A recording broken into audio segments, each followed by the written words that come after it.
Hoje, 1º de maio de 2025. O História Anarquista não poderia deixar de fora essa data e também de não se manifestar e prestar homenagens a uma data tão importante, principalmente para nós anarquistas, trabalhadores como um todo, que está cravado e registrado a atuação histórica dos anarquistas na conquista desse dia. É por isso que eu decidi trazer uma série que eu fiz para o Instagram e para o TikTok, contando esse histórico do 1º de maio, suas origens, suas referências e a sua relevância até os dias de hoje. O vídeo tem algumas questões que a gente precisa fazer um balanço, mas eu pretendo fazer isso no final do vídeo. Adiantando também que o formato eu adaptei, já que os vídeos do TikTok e do Instagram são na vertical e aqui no YouTube são na horizontal. Eu espero que vocês gostem do trabalho. E antes de começar, eu gostaria de me apresentar. Prazer, meu nome é Fernando, sou professor, historiador e você está no História Anarquista.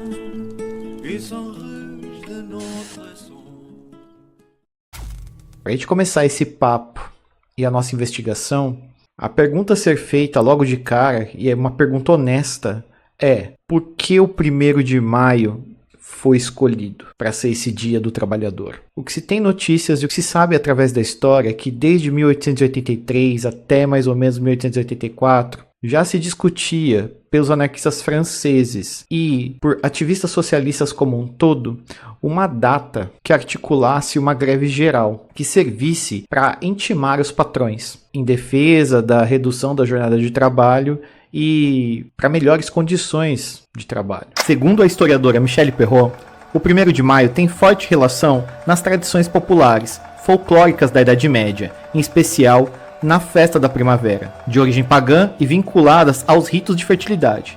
Fim do inverno, época de renovação, de renascer de vida, de esperança de um tempo novo, são muito significativos para a população, na maioria de origem rural, que anseia por uma vida melhor. Pode-se dizer o mesmo do Maio Operário, vinculado a práticas muito antigas, curiosamente transmitidas pela mediação americana. Na verdade, não seria a primeira vez que o folclore forneceria suas meadas à política. Só que o fio aqui é mais tênue, mais distante, mais análogo. Ao nível concreto, ver-se-á, o ritual operário é mais pobre. Aqui não há árvores nem mastros decorados, mas bandeiras, tecidos produzidos pela indústria, não pela natureza. A floresta é um povo de pé, que desafia o velho mundo. Nessa primavera de 1890, não é também uma transferência da sacralidade, que se opera em proveito da classe operária. Chave do futuro? Além das suas raízes folclóricas, o 1º de maio também foi construído dentro de uma perspectiva política, através do movimento socialista como um todo, e trouxe principalmente para sua tradição contribuições e elementos da corrente do socialismo libertário, ou seja, o anarquismo. Aos anarquistas franceses deve-se a ideia de greve geral e a prática de intimação por ocasião de grande manifestação de sem trabalho, de março de 1883 em Paris. Aos anarquistas americanos cabe a escolha do 1º de maio e das 8 horas. Curioso que é uma data comemorada no mundo inteiro, o 1º de maio. Então fica uma questão para nós. Afinal, como se deu esse internacionalismo, essa sincronia de vários trabalhadores no mesmo dia pararem? É nesse contexto que vai surgir a data do 1º de maio. Em Haymarket Square, uma rua de Chicago, Illinois, nos Estados Unidos, que era um dos polos desse movimento operário no Atlântico Norte, vai ter uma grande manifestação. Essa manifestação dizia respeito à diminuição das horas de trabalho.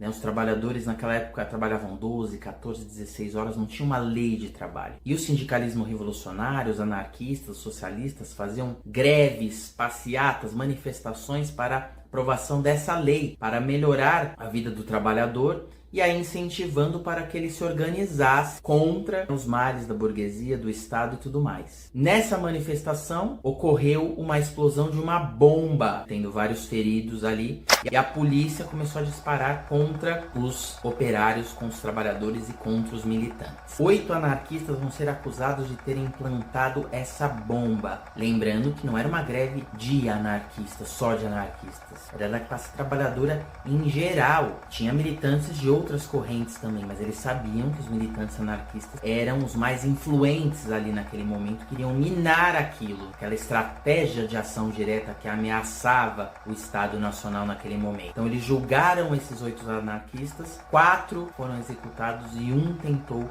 suicídio na prisão. Lembrando que a maioria daquelas pessoas não era anarquista, tinha militantes socialistas, anarquistas, e a maioria era classe trabalhadora. Mas eles sabiam que os anarquistas eram muito influentes ali. Por isso acusaram esses 8 militantes imigrantes de terem implantado aquela bomba. Nesse contexto que surge a Industrial Workers of the World, IWW. Era um dos maiores sindicatos revolucionários do mundo que estava nos Estados Unidos.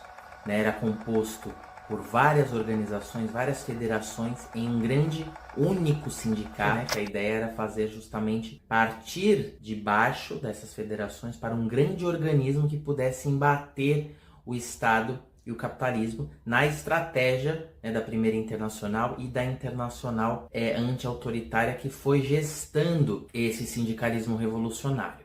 Esse sindicato começou a ter forte expressão nos Estados Unidos com a vinda dessa massa de trabalhadores, mas ele não era composto só por imigrantes brancos. Isso é muito interessante. Ele conseguiu organizar, através do internacionalismo, dessa ideia da união de vários povos, trabalhadores locais que estavam ali, muitos que lutaram contra a escravidão, muitos trabalhadores indígenas e seus descendentes, e esses imigrantes. Uma das suas porta-vozes desse movimento é a Lucy Parsons, que era uma militante aí indígena, no relato dela. Alguns atribuem sua ascendência aí, negra também. Então, uma pessoa racializada que era uma das teóricas e militantes desse movimento. Nesse contexto, a militante Lucy Parsons irá escrever um texto chamado Eu Sou uma Anarquista. Ela diz ali os motivos dos quais existem os anarquistas, não como elementos de confusão, de desordem, de implantadores de bomba, mas como resultado daquela realidade que vivia os Estados Unidos. Em um trecho ela diz assim: em Nova York, onde não muitos dias atrás 2 governos se uniram para desvelar uma estátua da liberdade, onde uma centena de bandas tocou aquele hino de liberdade, a Marselhesa, mas praticamente a mesma situação encontrada entre os mineiros do Oeste, que vivem na miséria e vestem trapos, para que os capitalistas que controlam a terra que deveria ser livre para todos possam adicionar ainda mais aos seus milhões. Existem muitas razões para a existência de anarquistas. Falar de trabalho e luta pelos direitos trabalhistas na América é também se remeter ao passado escravista colonial e à história afrodescendente da América. Sabemos que nos Estados Unidos, a luta pelas 8 horas de trabalho e as construções de organizações sindicais se deu por vários tipos de pessoas e de várias origens étnicas. Mas você deve estar perguntando, e no Brasil? Como se desenrolou a história do movimento do trabalho, da classe trabalhadora? Bem, é muito comum associarmos a luta pelos direitos trabalhistas e a formação da classe trabalhadora no Brasil através das imigrações. Porém, se olharmos mais de perto e formos mais atentos à nossa história, vamos perceber que, de fato, houve essa contribuição, mas já existiam pessoas trabalhando há muito tempo aqui e em condições muito mais precárias.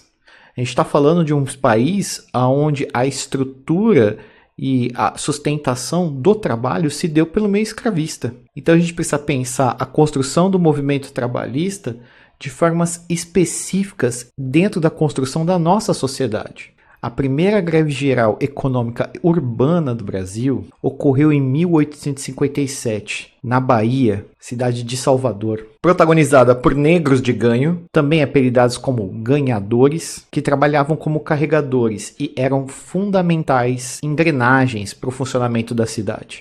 Eles paralisaram o transporte na capital baiana por 10 dias.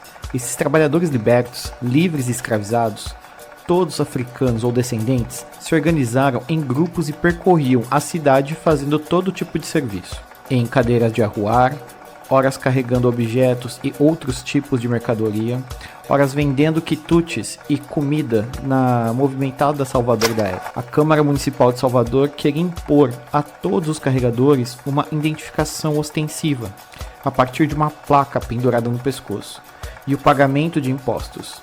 Mas os negros, que já viviam dia e noite sob a vigilância e a violência das autoridades, não aceitaram nem pagar imposto e muito menos macular o corpo sagrado, onde ostentavam suas guias com bênçãos dos orixás. Vale destacar que, nesta época, o regime escravocrata ainda era lei no Brasil, e mesmo assim, são os negros, naturalmente libertos e livres, assinam o primeiro movimento de caráter social da história do Brasil. Tempos mais tarde, no finalzinho do século XIX no Brasil, de acordo com o historiador Edgar Rodrigues, houve a primeira tentativa de comemorar o 1º de maio. Foi mais ou menos em 1884, em São Paulo, por iniciativa, adivinha de quem? Dos anarquistas, um em específico, Arthur Campagnoli. A iniciativa foi frustrada, gerou várias prisões, inclusive do protagonista que organizou a tentativa do 1º de maio. No entanto, década seguinte, a comemoração se propaga e se efetiva na prática dos trabalhadores, principalmente nas regiões Sudeste e Sul, nas cidades como São Paulo, Porto Alegre, Pelotas, Curitiba e Rio de Janeiro. A prática é estabelecida principalmente nas cidades onde nascem os sindicatos mais importantes e mais fortes de atuação no mundo do trabalho. A gente vai ter a época das migrações em massa, onde a Europa estava escoando, né, uma população enorme, inchada, para o resto do mundo. Então a gente vai ter imigrantes nos Estados Unidos, na Argentina, no Brasil, e isso, de uma certa maneira, ajudou, contribuiu para o fortalecimento do transnacionalismo anarquista e de seu internacionalismo político, ou seja, acreditavam que a política não estava destinada apenas para as fronteiras nacionais, mas por uma aliança de todos os trabalhadores do mundo, que era um dos preceitos anarquistas e sindicalistas revolucionários. A tática anarquista, por meio da ação direta, a estruturação da estratégia do sindicalismo revolucionário, era tão efetiva que fez com que governantes e empresários dessem as mãos para organizar uma tentativa reacionária de contenção do avanço dos movimentos sociais, tornando assim cada vez mais difícil a articulação de trabalhadores e a ação específica dos anarquistas com punições cada vez mais severas. Surge aí a Lei Adolfo Gordo. Essa lei foi um mecanismo de repressão dos movimentos operários de São Paulo lá pelo comecinho do século XX. Basicamente, ela foi uma forma de extradição para quem estava envolvido em greves. Foi criada por Adolfo Gordo, deputado de São Paulo. Só no primeiro ano desta lei em vigor, foram extraditados 132 estrangeiros, o que foi um número bem alto, considerado que entre 1908 e 1921 só expulsaram 556 estrangeiros na somatória, de acordo com o historiador Cláudio Batalha, no livro dele, O Movimento Operário na Primeira República. A lei era especialmente contra anarquistas. Lá por volta de 1923, Adolfo Gordo, agora senador, voltou com outra lei, também chamada de Lei Adolfo Gordo, mas agora era para pegar a imprensa. Ele quis censurar e por isso ganhou o apelido de Lei Infame entre os jornalistas, o que prejudicou bastante a imprensa operária da época. 1917 vai ter um evento muito importante para a classe trabalhadora do Brasil. Vai ser a Greve Geral de 1917. Essa greve vai ser muito importante porque vai ser a maior até então em extensão. Então começou em São Paulo, mas foi para o Rio de Janeiro, Rio Grande do Sul, Bahia, Ceará, mas também número de participantes. Vai ser milhares de pessoas organizadas não só em greve, mas nas ruas, em ação direta, e vai pautar nossos primeiros direitos trabalhistas que vão começar a ser discutidos por leis mais tarde. Então, as 8 horas de trabalho, esse direito então foi pautado a equiparação de salários para os gêneros, fim do trabalho de crianças, fim do abuso no trabalho, entre outros. O estupim para essa greve foi no dia 9 de julho de 1917. Um sapateiro imigrante espanhol jovem foi brutalmente assassinado pela polícia, amassado por cavalos. Então teve uma grande comoção nos bairros operários. O seu funeral foi uma grande manifestação. E logo depois entrou em greve o cotonifício Cresce. Trabalhavam tecelãs operárias, mulheres trabalhadoras. Existiam militantes, anarquistas também, e começaram a greve ali. Comitê de Defesa Proletário, unindo militantes sindicalistas, socialistas, anarquistas, coordenavam essa greve, negociavam também essa greve, e depois a Confederação Operária Brasileira conseguiu coordenar para vários pontos do Brasil, cada uma com a sua especificidade e organização também. Veja, nesses espaços não tinham só anarquistas, era uma greve geral de massas, e o sindicalismo revolucionário era um instrumento de massas, então não tinha só anarquistas, tinha socialistas, sindicalistas mais pragmáticos, mas também não dá para esquecer essa influência anarquista, porque o sindicalismo revolucionário primava ação direta e não eleições, não negociações, como os sindicalistas reformistas queriam. Então os interesses dos anarquistas e sua influência estava ali, transformando esse organismo num instrumento da luta de classes a partir da ação direta. Outro fato que mostra a repressão dos movimentos sociais no Brasil foi a criação da colônia prisional Clevelândia, um campo de concentração brasileiro destinado a dar sumiço em grevistas e ativistas políticos, que, predominantemente naquela época, eram os anarquistas. A prisão foi montada nos anos 20 e, curiosamente, pouco aparece na nossa historiografia. Pouco se tem conhecimento sobre o que foi Clevelândia. A associação direta com o anarquismo deve-se ao fato de que o único contingente de pessoas confinadas nesse campo, por motivos absolutamente políticos, foram os simpatizantes libertários. Não há registro de presos de outra corrente política que não a anarquista. Domingo Passos e outros ativistas anarquistas passaram por Clevelândia. Os prisioneiros políticos, vindo principalmente do Rio de Janeiro e São Paulo, eram militantes de um movimento anarquista que caracterizavam as lutas sociais nas primeiras décadas do século XX e foram presos devido à repressão ao movimento tenentista. Cabe lembrar que a repressão escalou de tal maneira que também havia presos comuns no campo. Clevelândia é uma digna prisão de cinema.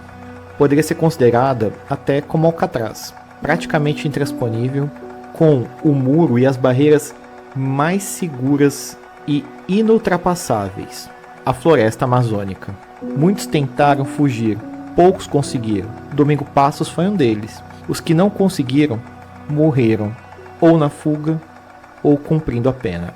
As repressões, prisões e extradições para fora do país não foram os únicos meios de conter os trabalhadores. O controle também foi outro meio. No Brasil, o feriado 1º de maio virou feriado nacional em 1925, na época do governo de Arthur Bernardes, que criava uma situação de um estado de sítio. Mas foi no governo ditatorial de Getúlio Vargas, de 1930 a 1945, que as comemorações do 1º de maio viraram oficiais e era uma oportunidade para divulgar as leis trabalhistas. A jornada de 8 horas diárias, que começou em 1932, confirmada em 1937 pela Constituição e a partir da CLT em 1943. Durante o Estado Novo, o 1º de maio virou até uma festa para exaltar Getúlio Vargas.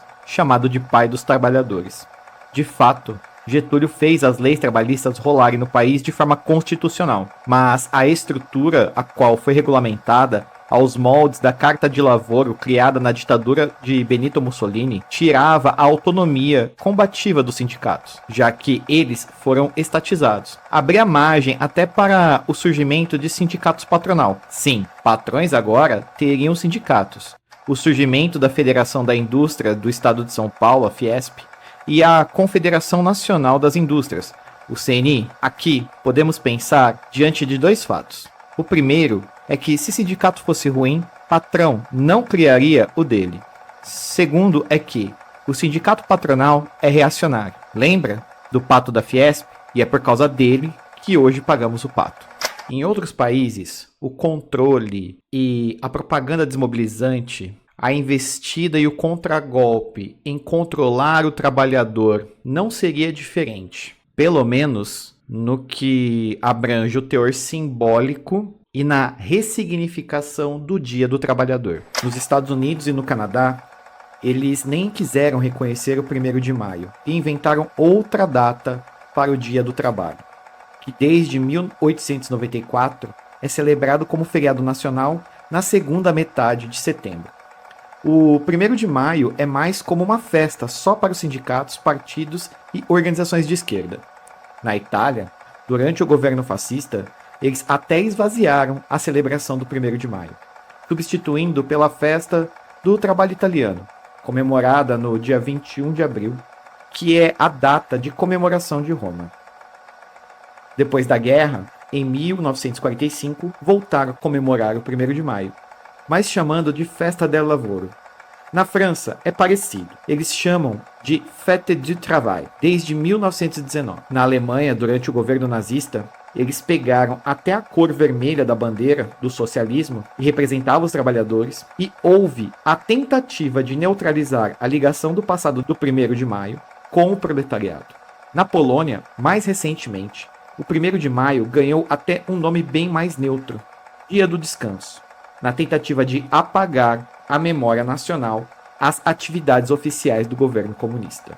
Mesmo nesse contexto de crise e obstáculos em torno da autonomia nos sindicatos, nos anos 30 do século XX ainda contavam com a resistência e presença dos anarquistas nesses mesmos sindicatos, algo que se confirma pela atuação em entidades como, por exemplo, a FOSP, Federação Operária de São Paulo, que naqueles anos ainda tinha centenas de ativistas e muitos deles anarquistas. Além disso, importantes periódicos, os jornais operários, como A Plebe, A Voz do Trabalhador e A Lanterna, seguiram sendo publicados, além de outras práticas. Apesar de toda a repressão e controle, os anarquistas continuavam disputando os sindicatos. A partir dos anos 40, 50 e 60 do século XX, o 1º de maio teve várias perspectivas e também várias atuações.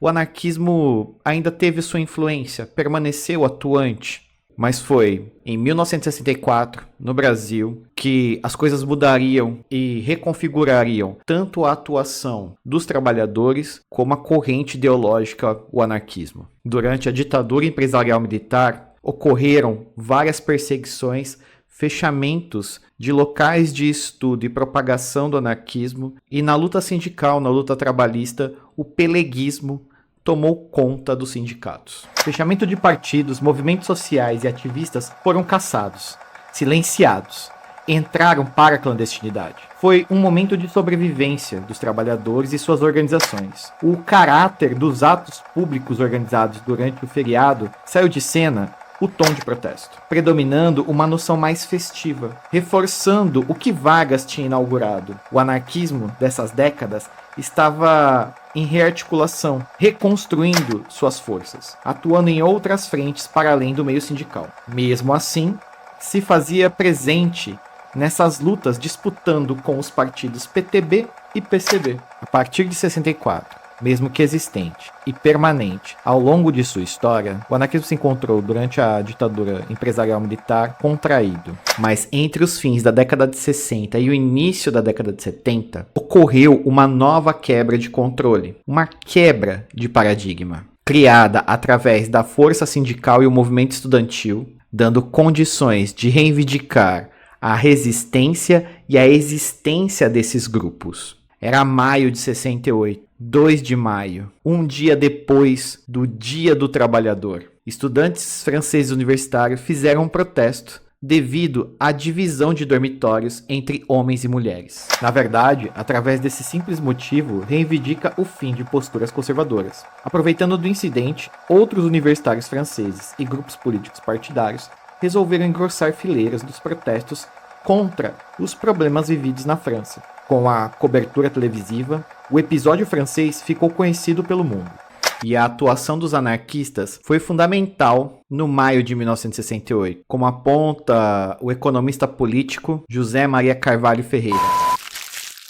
O maio de 1968 em França e a anarquia é bastante visível na auto-organização e na autogestão do espaço-tempo inscrito nos princípios e práticas da ação direta que já tinham sido testadas pelos anarquistas. No Brasil, 10 anos depois, surgia o novo sindicalismo. No dia 12 de maio de 1978, os trabalhadores da fábrica de caminhões da Scania, em São Bernardo do Campo, São Paulo, cruzaram os braços exigindo um aumento salarial de 20%, acima do reajuste estipulado pelo governo. O movimento expressava um novo sindicalismo, combativo, autônomo e organizado a partir da base. Surpreendeu a ditadura e alterou os rumos da abertura, a transição conservadora do regime que excluía os trabalhadores. O novo sindicato desafiou a legislação anti-greves e começou a romper as amarras da organização sindical subordinada ao Estado, modelo implantado no país desde a década de 1940. Os trabalhadores impulsionaram a luta pela redemocratização, não somente por meio de greves, iriam criar seu próprio partido, o PT, em 1980, e a Central Única dos Trabalhadores, a CUT, em 1983. Articulando com outros movimentos sociais, o novo sindicato levaria a pauta dos trabalhadores às ruas e à Assembleia Constituinte de 1987 a 1988, conferindo nova qualidade à luta na transição da ditadura para o regime democrático. Socialistas libertários como Maurício Trachtenberg propagandaram e colaboraram desde as primeiras greves do ABC paulista pela autonomia dos trabalhadores. Com a redemocratização, encenou a saída dos militares no poder para a estrutura política civil. A atmosfera era de otimismo. As liberdades na sociedade estavam em pautas por todo o Brasil. Isso fica claro no artigo de Trachtenberg, intitulado Brasil Ano Zero. Cada vértice burocrático estatal em funcionamento desde 1964 permaneceu intacto e se pode dizer que a abertura do Brasil se faz como nas sugestões de Maquiavel: fazer o mal de uma vez só, punir através do ato institucional e fazer o bem pouco a pouco, anistia restrita, liberdade relativa. O futuro da assim chamada reabertura depende muito da auto-organização dos trabalhadores e dos assalariados da classe média, e de sua capacidade de abrir maiores espaços em sua ação social, porque quando o povo retrocede, a burocracia ocupa o seu lugar. Só que não foi bem assim. A Segunda República do Brasil se daria em sincronia com o movimento agudo do capitalismo, repaginado pelo neoliberalismo de Margaret Thatcher e Ronald Reagan. Aqui, no Brasil, figuras como Fernando Collor e Fernando Henrique Cardoso adotaram medidas neoliberais agudas. A ministra da Economia de Collor, Zélia Cardoso, e seus Chicago Boys, Tupiniquins, protagonizaram o maior desastre econômico da nossa história recente, com o confisco das poupanças. Na verdade, as pessoas estão zerando praticamente a conta de todo mundo, deixando todo mundo com 50 mil cruzados, quer dizer, o salário desse mês, na metade do mês, é 50 mil cruzados, e a pessoa que se vire como puder, não é isso? É isso, quer dizer, ela vai fazer uma prioridade, ela vai fazer uma orçamentação e vai gastar esses 50 mil cruzeiros com aquilo que é mais importante para ela, com seus compromissos mais urgentes, até que receba o salário e possa continuar consumindo, enfim. Agora, o dono do restaurante, aquele que recebeu o cheque, ele só está com o seu patrimônio. Ele tem seu patrimônio, tem um punhado de cheques e mais nada. Vai receber a partir de segunda-feira os cruzeiros que estão chegando, mas ele tem que pagar uma opção de gente. será que não vai fechar restaurante não, por exemplo? Olha, é possível que até feche alguns restaurantes mais caros, é possível que feche. Tempos mais tarde, FHC abriria a prática da privatização de setores importantes e estratégicos do Brasil. Nessa época, o que se parecia expansão dos direitos conquistados pelos trabalhadores acabou para uma configuração de preservação dos direitos já conquistados por esse longo processo de ditadura empresarial militar e todos históricos anteriores da classe trabalhadora envolvendo o 1º de maio. E uma figura que subia em palanques reivindicando autonomia para a classe trabalhadora através dos sindicatos, dessa vez subiria a rampa do plenário, mudando de tática e de fala. Acabaria se posicionando em vez do conflito de classe e em benefício à classe trabalhadora, optaria pela conciliação de classe entre a burguesia e a própria classe trabalhadora. Luiz Inácio, o Lula, em todos seus mandatos, fez o que Trachtenberg temia. Partiu para a conciliação de classes, colocou os sindicatos à sua sombra, formando sua base de apoio durante seus mandatos. Não seria diferente com sua sucessora, Dilma Rousseff. A hegemonia do PT fez com que os movimentos autônomos como MST, MTST e CUT fossem a base de sustentação propagandística do governo petista, quebrando qualquer possibilidade de independência desses movimentos da classe trabalhadora. Mas, de novo, vimos algo autêntico surgir das classes trabalhadoras. Um grito, uma revolta. Quase 100 anos depois da greve geral de 1917, como se fosse um capricho da história, surgem as jornadas de 2013. O que as jornadas de junho de 2013 tem a ver com o Dia do Trabalhador? Bem, primeiramente, a jornada de 2013 é uma síntese histórica de uma expressão das conquistas práticas e táticas feita pelos trabalhadores, tanto no Brasil ou absorvida de forma transversal ao longo da história do mundo do trabalho até os dias de hoje.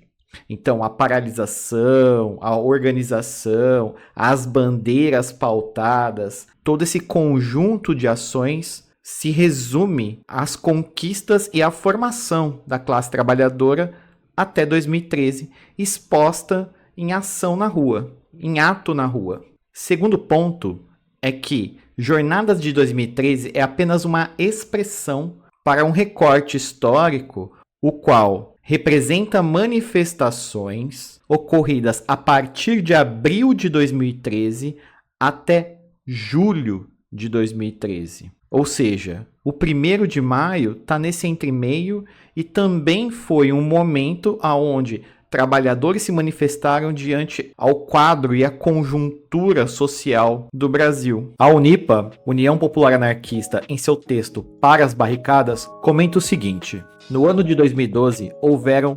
873 greves, o maior número de greves desde 1997, segundo o Diese. Já em 2013, o mesmo Diese identificou 2.050 greves, o maior número de greves de toda a série histórica, o que demonstra que o levante popular de junho de 2013 foi também fruto de um processo em que as contradições sociais e políticas apontavam para movimentos espontâneos de nossa classe como forma de reação às contradições conjunturais e estruturais. As jornadas de junho foram uma série de mobilizações de massa ocorridas simultaneamente em mais de 500 cidades do Brasil no ano de 2013. Pode ser considerada como a primeira insurreição ou levante popular de proporções realmente nacionais no país, tendo acontecido em todas as 5 regiões. Chegaram a contar com até 89% de apoio da população brasileira. Ainda que os maiores atos de rua desde o período tenham ocorrido no mês de junho, com a participação de milhões de pessoas, massivas mobilizações ocorreram também por todo o ano, em diversas cidades, tendo um novo ápice no mês de outubro. Sabemos como boa parte da opinião pública absorveu 2013, principalmente a ala da esquerda eleitoral social-democrata. O golpe se deu porque não havia nenhuma antecipação do jogo criado e manipulado pela direita e a extrema-direita. O que importa entender é que junho de 2013 ela é uma manifestação convocada pela esquerda, em primeiro lugar, e em segundo lugar é uma manifestação que quem participa dela, nos seus primeiros movimentos, é a esquerda. Veja, as bandeiras de junho de 2013 não eram bandeiras de bolsonaristas. Porque a nossa luta nunca foi contra o governo, contra o Partido dos Trabalhadores. A gente está lutando a favor de políticas públicas para o transporte. Ponto. Então a gente não é um partido político, eu não estou disputando, a gente não disputa eleição. Se você pegar todo mundo do MPL São Paulo, e isso é uma coisa que eu durmo em paz, assim, coloco a minha cabeça no travesseiro e durmo que nem um anjo, ninguém se candidatou. Saca? Ninguém entrou para partido. Então a gente não tem o que disputar com o PT nem com ninguém. A gente não tá contra, a gente tá a favor de tarifa zero e direito à cidade. E a gente tá botando a nossa energia para construir isso. Agora, não existe vazio político. Qual que era o ator que a gente tava querendo pressionar? Os empresários do transporte, que é uma corrupção do caramba. Teve CPI do transporte, até hoje ninguém entende direito aquelas contas. Essas mobilizações, elas são autônomas, não autonomistas no sentido de uma orientação ideológica autonomista. Elas são autônomas, mas o MPL, a organização, o Movimento Passe Livre, ela é autonomista, ela sempre foi uma organização que defendia a autonomia da classe trabalhadora dos partidos políticos, de esquerda e de direita, e sempre tratou os governos de esquerda e de direita de uma maneira mais ou menos... Tanto faz, não tratou os governos de esquerda como governos melhores, são apenas governos. Isso tem a ver com a tradição autonomista e até meio anarquista que está na gênese do movimento Passe Livre. É pra fazer o quê? Porque é pra ficar em casa? Então, é pra ver as coisas acontecerem e ficar de boa, não reclamar de nada? É isso? É essa mensagem que a gente quer passar? Quando a gente fala que 2013 levantou a direita, eu acho que a direita estava lá o tempo todo. E esse protesto popular foi vitorioso. Nós queremos tranquilidade na cidade. Quero dizer aqui que no caso do metrô e do trem, nós vamos revogar o reajuste dado. Mas assim que os governos estadual e municipal de São Paulo decidiram recuar e suspender o aumento das tarifas, o MPL se declarou fora do movimento. Ele se retirou do movimento. Por volta do dia 22 de junho, o movimento passa a ser fundamentalmente um movimento de direita. Já tinha começado antes com outras manifestações, por exemplo, teve aquele movimento Cansei, encabeçado, dentre outros, pelo João Dória, né? Então, Cansei é um movimento que surge ali no contexto do mensalão do PT, onde você tem o primeiro balão de ensaio da judicialização das lutas, né, a judicialização desse conflito político, a partir desse balão de ensaio que agrega mídia, rua e judiciário. Teve um momento interessante ali, que foi quando a gente teve o acidente da TAM, que juntou uma comoção, aí deu uma ideia de que estava tudo errado no Brasil.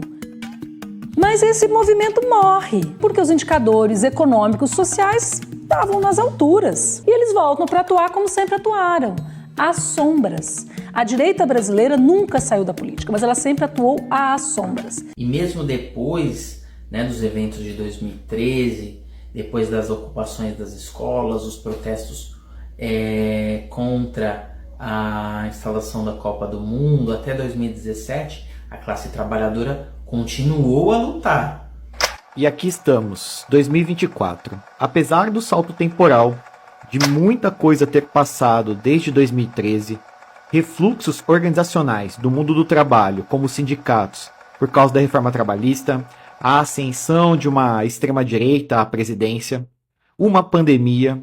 Apesar de tudo isso, os trabalhadores, inclusive os mais radicalizados, vêm se mantendo organizados em um certo sentido. Mas formadores de opinião e intelectuais inseridos no debate, como Vladimir Safatli, criticam a esquerda brasileira por sua falta de um projeto alternativo para a sociedade. Ele argumenta que a esquerda se contenta em criticar o governo Bolsonaro, mas não oferece uma visão clara do que faria de diferente. Safatli usa como exemplo a campanha eleitoral de 2022, na qual muitos candidatos de esquerda não tinham um programa econômico definido. A questão não é que a esquerda não sabe como se comunicar. Ela não tem o que dizer, é outra coisa. É muito pior. Entendeu?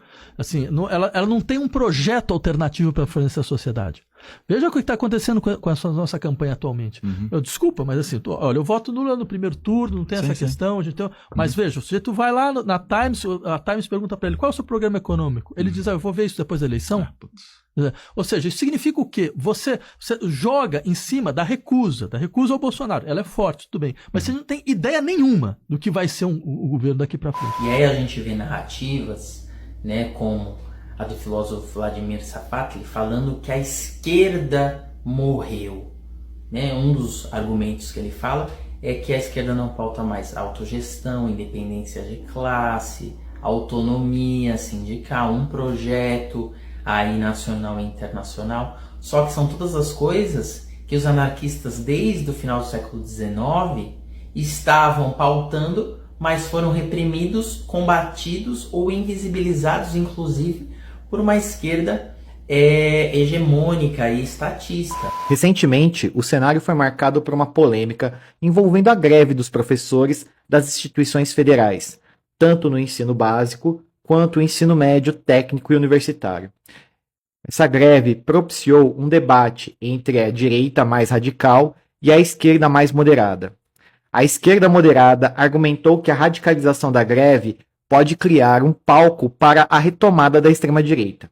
O bolsonarismo e outras expressões da extrema-direita usam a greve como propaganda, expondo ela como um sintoma de caos e descontentamento ao atual governo, usando como argumento que, no governo de Jair Bolsonaro, não havia situações de greve. A greve dos metroviários de São Paulo, que se uniu à greve estudantil da Universidade de São Paulo, a USP, em prol a melhores condições de trabalho e da complementação de quadro de professores, contra os cortes no ensino superior e contra a tentativa de privatização da Sabesp, são indícios, pelo menos na região sudeste, dessa possibilidade de organização, de uma nova proposta de organização da classe trabalhadora.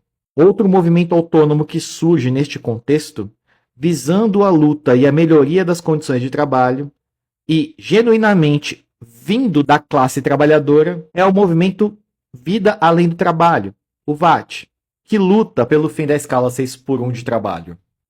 Esses são alguns exemplos, mesmo com todos os reveses e obstáculos enfrentados ao longo da história do trabalho, principalmente no Brasil, os trabalhadores buscam, de forma autônoma e independente, encontrar seus próprios meios de organização para lutar por seus interesses. Por isso que o pesquisador sul-africano Lucian van der Walt fala que, né, esse colapso da esquerda é mais um colapso da esquerda estatista, reformista e nacionalista, progressista no modo geral, né, que inclusive ajudou a reprimir essa esquerda reivindicativa da qual o anarquismo defendia a ação direta, independência de classe, e aí decreta a própria morte da esquerda. Não é bem assim. Nós temos várias organizações anarquistas tentando impulsionar essas lutas sociais. Para o anarquismo, é um movimento de base, são as lutas sociais, são as pautas dos oprimidos e trabalhadores que devem estar na frente, e não uma identidade ideológica.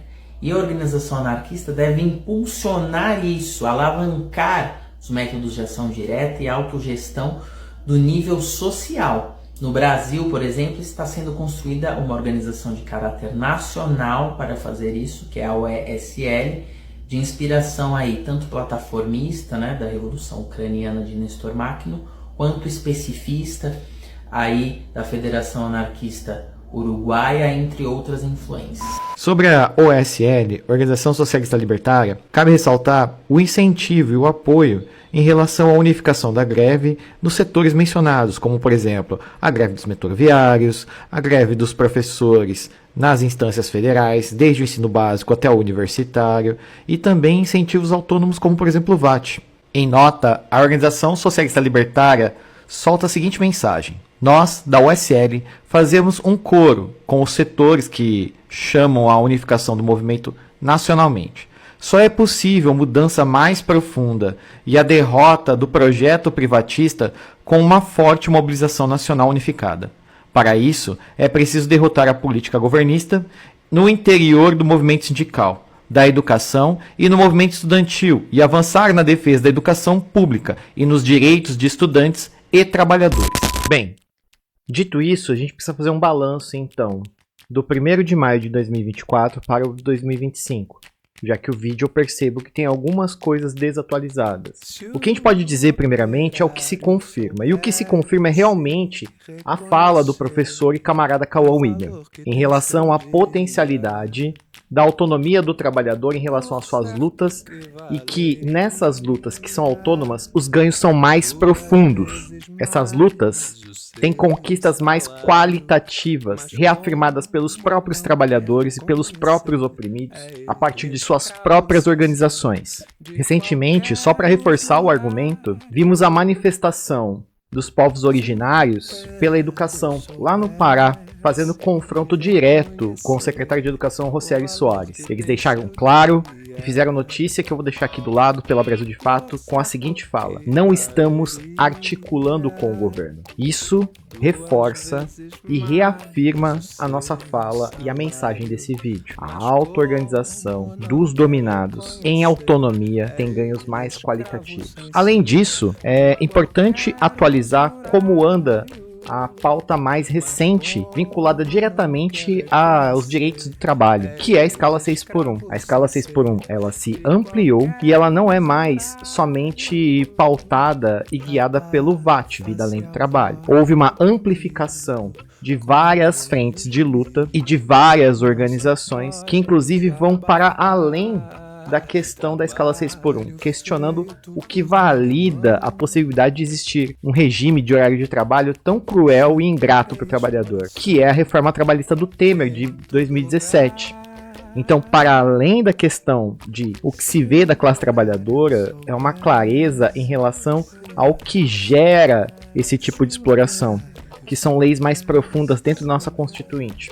Então a reforma trabalhista também é uma pauta a ser combatida e o seu fim é uma fala da própria classe trabalhadora que compreende esse mecanismo enquanto dominação e exploração do trabalhador. E se podemos mencionar uma organização que desde dezembro do ano passado vem tocando esta pauta sobre a urgência de acabar com essa reforma trabalhista do Temer, é a OSL.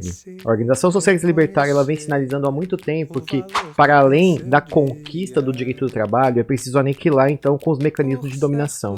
E ela vem, então, num exercício de propaganda e também engrossando fileiras para essa finalidade. Dito isso, encerro o vídeo dizendo que os anarquistas e trabalhadores como um todo estão de mãos dadas na história e atualmente. São os anarquistas que entendem e sempre entenderam que a autonomia do trabalhador com as suas organizações levará ele à sua libertação. Então, viva o 1º de maio, Dia do Trabalhador, viva o anarquismo. Não se esqueça de curtir, compartilhar, comentar.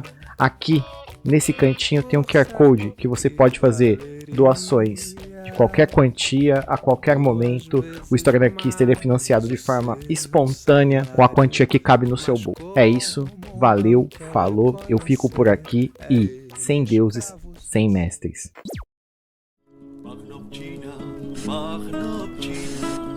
Les drapeaux sont noirs dans le vent, ils sont noirs de notre peine, ils sont rouges de notre sang.